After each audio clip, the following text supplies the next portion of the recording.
রাজশাহী বিশ্ববিদ্যালয়ের ফাইন্যান্স বিভাগের এক শিক্ষকের কক্ষে এক ছাত্রী আটকের ঘটনায় সমন্বয়ক সাংবাদিক সহ 4 জনের বিরুদ্ধে 3 লাখ টাকা চাঁদা আদায়ের অভিযোগ পাওয়া গেছে।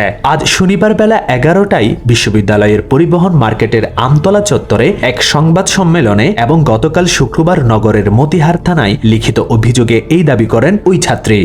সংস্কার প্রশ্নে ঐকমত্য তৈরির লক্ষ্যে জামাতে ইসলামীর সঙ্গে আবারও আলোচনায় বসছে জাতীয় ঐকমত্য কমিশন। আগামীকাল রোববার সকাল 10:30 থেকে জাতীয় সংসদের এলডি হলে জামাতের সঙ্গে কমিশনের আলোচনা হবে।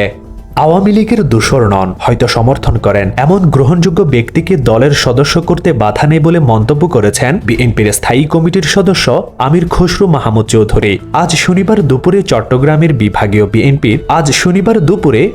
বিভাগীয় বিএনপির উদ্যোগে সদস্য নবায়ন কর্মসূচিতে প্রধান অতিথির বক্তব্যে এই মন্তব্য করেন তিনি। আশ্রয় কেন্দ্র চাইল্ড অ্যান্ড ওল্ড এজ কেয়ারের প্রতিষ্ঠাতা মিল্টন সমদ্দার ও তার স্ত্রী মিঠু হালদারকে কারাগারে পাঠানোর আদেশ দিয়েছেন আদালত। মিরপুর থানায় করা একটি হত্যা চেষ্টা মামলায় তাদের কারাগারে পাঠানো হয়েছে।